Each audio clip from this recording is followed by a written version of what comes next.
I'm Kelly Gunnell. I'm the Built Environment Officer for the Bat Conservation Trust, and we're going to be doing a joint presentation with Graham. I'm Jeffery from EcoServe Limited. So in the UK, we're probably a bit behind Europe in terms of making our buildings more airtight, but last few years our building regulations are becoming stricter and stricter, and there's been this move towards airtight and low and zero carbon buildings. And we realised this could pose potential threat to bat species, which usually like to roost in buildings with lots of nooks and crannies and find those open spaces.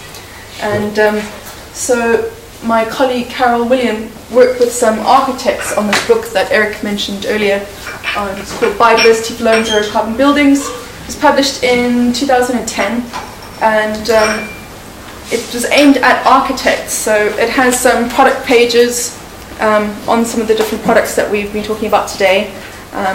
It's for biodiversity, so it mainly concentrates on birds and bats. So access tiles and bricks, different types of bat boxes, and then a lot of the bird features. But one of the really interesting things, I don't know if you can see it in the book or up here, were these architectural drawings which describe to architects how they can actually build in bat boxes or bespoke spaces for bats into buildings which have quite requirements for airtightness, so quite thick insulations and not proper cavity walls. So that was in 2010, and they thought quite novel ideas, and so the book doesn't really have any case studies, so to speak of. And as I say, she talked about some of these types of integrated bat boxes, some which were built under the eaves, like roof block, some of the Schwegler ones that we've been talking about today,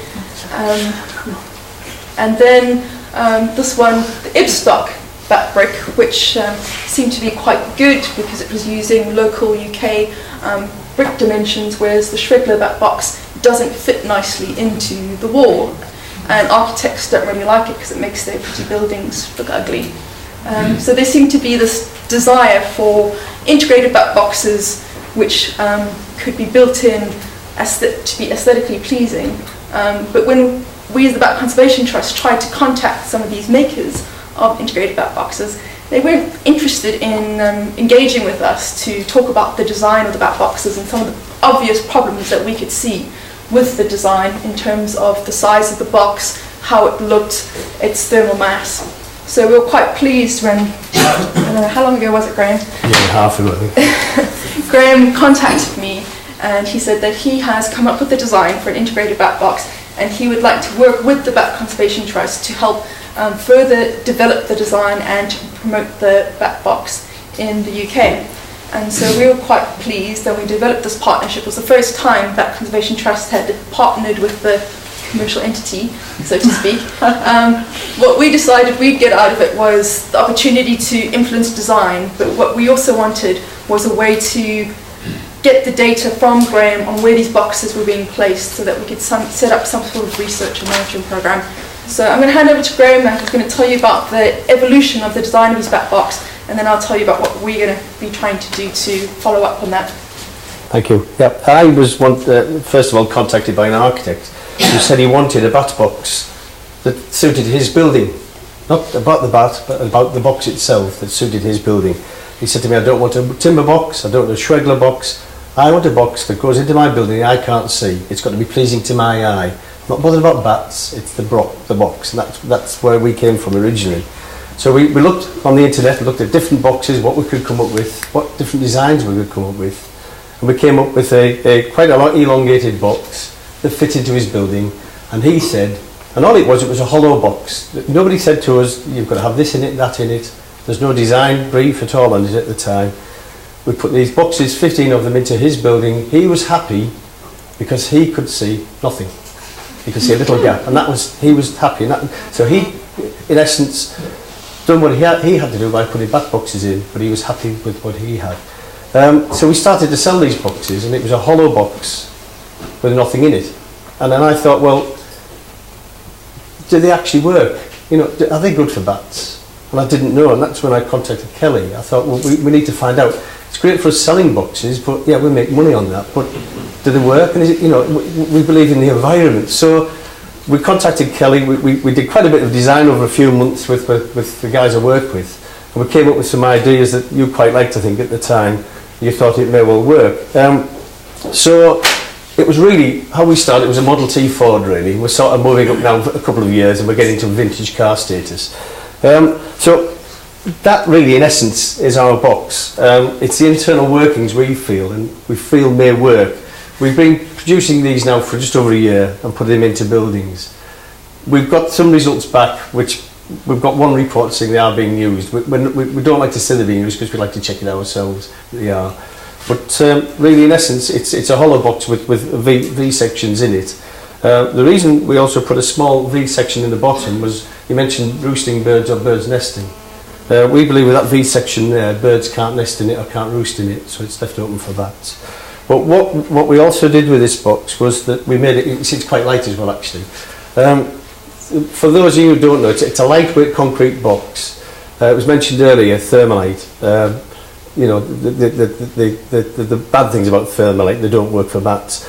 Thermalite is a lightweight concrete block made of ash. We don't use thermalite, we believe it's too absorbent for water, so too wet all of the time, and it doesn't stand up too well.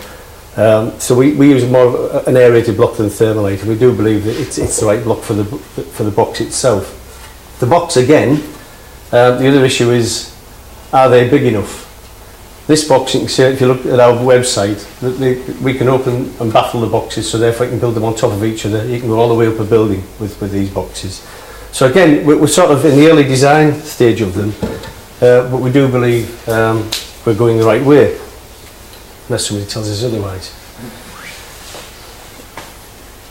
The other thing about the box as well, we feel, is that with timber boxes, there's a 10-year lifespan, I should imagine. We believe these will last the lifetime of the building, so they're integrated, they're there, and they'll stay there for the lifetime of the building. Majority of boxes we're selling at the present time, with the help of the BCT, are to social housing groups. So the biggest issue they say is that if they put them into the building, they obviously they comply with what they need to comply with BREEAM and Code for Sustainable Homes, which is another thing in the UK. But the other thing is, the timber boxes they were using in the past were getting knocked off by residents because they didn't want them. At least they stay, these boxes. That's another issue. The big issue is education, and I think that's another thing that we are talking about, aren't we, with how we develop things. What I would also say is that we might have this wrong, I don't know. We might have it right, if we might have it wrong. But what we're always looking for is advice and comments from people to say, look at it this way. Because that's a big issue for us, isn't it? It's getting it right for the bat, not for the person really. So again, that is the major issue. Have we got it right? We don't know yet. We'll know maybe in a year or so's time. But I think working with the BCT for us has helped, because, as I say, they can be monitored correctly. We are getting lists now where they're being put in, and that is another issue, really. I think one of the problems we're having, as Graham said, is that they're often being installed by developers of large estates, and because this is for new buildings, they're not under any sort of licensing. There's no requirement for monitoring. They often don't get advice of where they're putting them in, so they could be putting them in upside down, wrong location, we don't know. And then there's no follow-up monitoring, as we've discussed, is a big problem. This was a consultant who bought one of Graham's bats, so that's showing how it's been built in.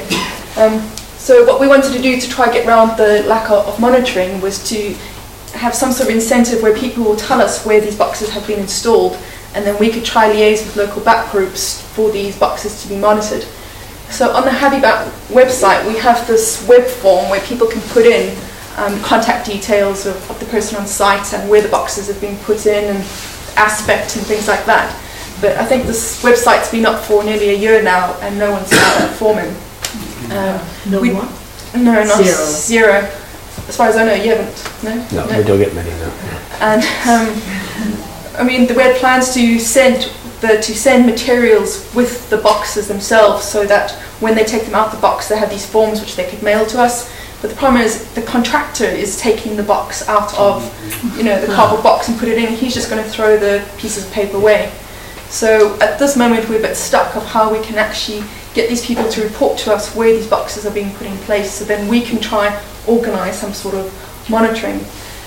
The only real thing that we have in our favour at the moment is when we actually develop relationships with the developers themselves.